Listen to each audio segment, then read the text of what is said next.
Subscribe करा, like करा, share करा. फक्त रंगतारा न्यूज.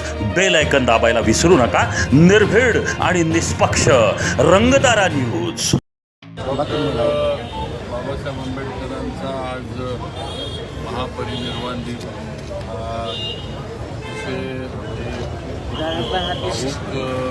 त्याच्यामध्ये देशभरामध्ये साजरा होतो. आज इथं सुद्धा सर्व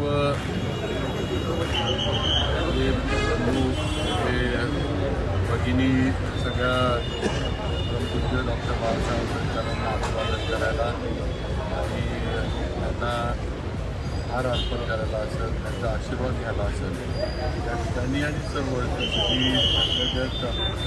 शेतीभूमीवर फार मोठ्या प्रमाणावर सर्व आंबेडकरी जनता जी आहे याचा पाठ असा साजरा करताना असतो. त्यांनी अखंडता, एकता आणि सर्वांना एका ह्याच्यामध्ये अधिकार त्या महामानवाचा महापरिनिर्वाण मी माझ्या वतीनं आणि आपल्या सर्वांच्या वतीनं सातारा जावळी सगळ्यांच्या वतीनं भारतरत्न डॉक्टर बाबासाहेब आंबेडकरांच्या अभिवादन करतो. त्यांनी दिलेली अखंडतेची ज्योत, एकात्मतेची ज्योत ही आपण कायम या देशामध्ये हीच सदिच्छा या निमित्तानं आमले स्मारकात म्हणजे बाबासाहेबांचं स्मारक होतं आमले बंगला तिथलं कधी बंगल्याच्या स्मारकाचं जे आहे ते थोडं जे आमले सरांचे चिरंजीव जे आहे त्याची चर्चा कलेक्टरांची जी चालू आहे त्यांनी कोर्ट केसेस झालं आणि त्यांना पण तो जो बंगला आहे जिथं डॉक्टर बाबासाहेब आंबेडकर वास्तव्य त्याची द्यायची त्यांची तयारी आहे.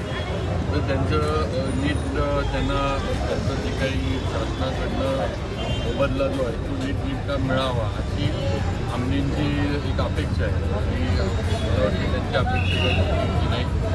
की आपली सगळ्यांची तरी जनता असेल किंवा आपण सगळे आहोत आपली पण आहे की तिथं अतिशय एक चांगलं स्मारक एक जाऊन आपण ज्या वास्तूमध्ये डॉक्टर बाबासाहेब आंबेडकर राहिले तिथं उभे असतील, बसले असतील तर जाऊन एक आशीर्वाद मिळावा. स्मारक करणं हे आमचं सगळ्यांचं कर्तव्य आहे आणि आम्ही त्याप्रमाणे करतो आहे. आमनींशी पण आमची चर्चा चालू आहे.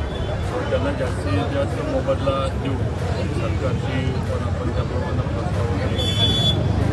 कलेक्टरांना पण मी मागं पण सूचना केलं की या संदर्भात एकदा तुम्ही तुमच्या स्तरावर एकदा बैठक घ्या, मग आपण शासन स्तरावर जी काही वाढीव रक्कम आमनेंना द्यायची आहे ती आपण खासबाब म्हणून म्हणा किंवा काही करून आपण ती देऊ.